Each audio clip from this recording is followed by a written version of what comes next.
I used to wish I was a rock star, hanging out at a punk bar, drinking beer and making noise, kicking back with the boys. I used to wish I was a rock star.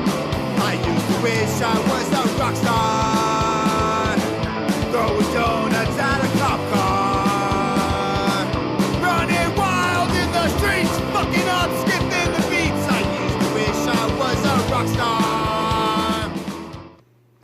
Hello world, my name's Robert, and this is the Bel Air Spider.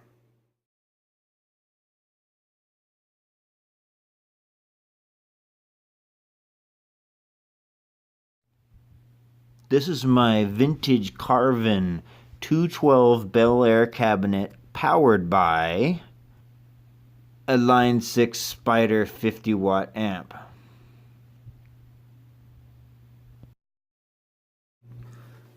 Okay, so why? Why would someone put a Line 6 amp in a vintage tube cabinet? I have a good reason, and I'm going to explain it to you now. So my landlord had this amp. He told me about it. He says he wants to sell it to me. I go check it out. I don't know much about Carvin. I don't know much about vintage amps. It looks cool to me. I didn't realize there was anything wrong with it. So I bring it home, plug it in, go to play through it, and it catches fire. So the amp was shot, or I could spend several $100s getting it rebuilt and looked at and new tubes and everything. So that was out of the question at that time. So now I have an amp that was on fire, just sitting there doing nothing with it. And I went out and I was mad, so I bought a 50 watt 210 Line 6 Spider. Took it to band practice. It was all right, but we wondered if we could get it louder, and I kind of wanted more of a vintage sound out of it. Hence combining the two together. Oh yeah, one more thing. Turns out the amp that was actually inside the cabinet wasn't the correct Carvin amp. It was a Carvin amp, but it wasn't the correct amp for the cabinet in the first place. So screw it. This is what I did. Alright, so I was originally going to place the new amp head right in the hole where it looks like it would go where the old amp was. Unfortunately, due to the size of the new amp, it just didn't fit. So it had to go somewhere.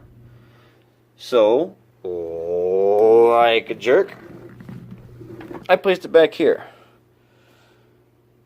I carved out a large chunk of the top plate of this amp.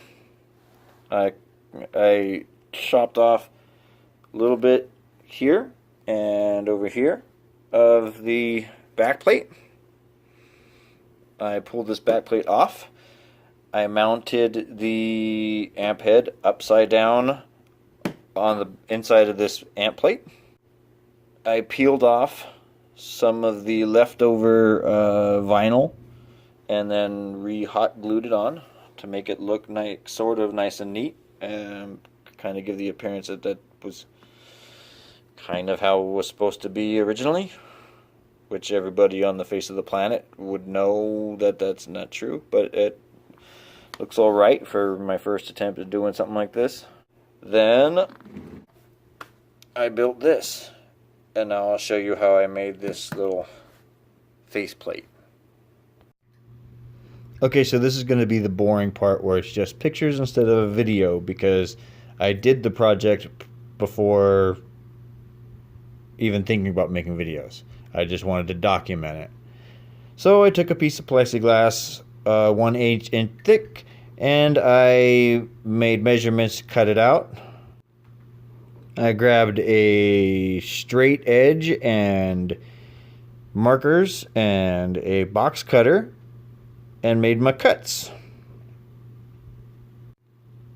I then took that thin piece of plexiglass, grabbed a wire wheel and my drill, and scuffed it up really good. Flipped it over and lightly sanded the other side. Masked it off in a spider web pattern. Painted that black. Stuffed it into the cabinet. Put some Christmas lights in there. And one note, there are no screws in it yet. Then I went down and I got myself on the interwebs and bought myself a Chevy Bel Air emblem and mounted that to the front. And there you have it. I think it's beautiful. And it actually sounds pretty damn good. So there you have it. It's a brief description of what I did to build my amp. If you're looking for more detailed information on, say, how to cut 1/8" plexiglass, there's plenty of information on the internet, especially on YouTube. If it wasn't so late, I'd play through it, but then again, I'm recording on a phone anyways, so the audio wouldn't be that great. Maybe later I'll make a better video of audio from that amp. If you're wondering what happened to that 210 cabinet from line 6, I'm working on a video for that as well. Thank you. Like, subscribe, normal stuff. Late. Throw donuts out of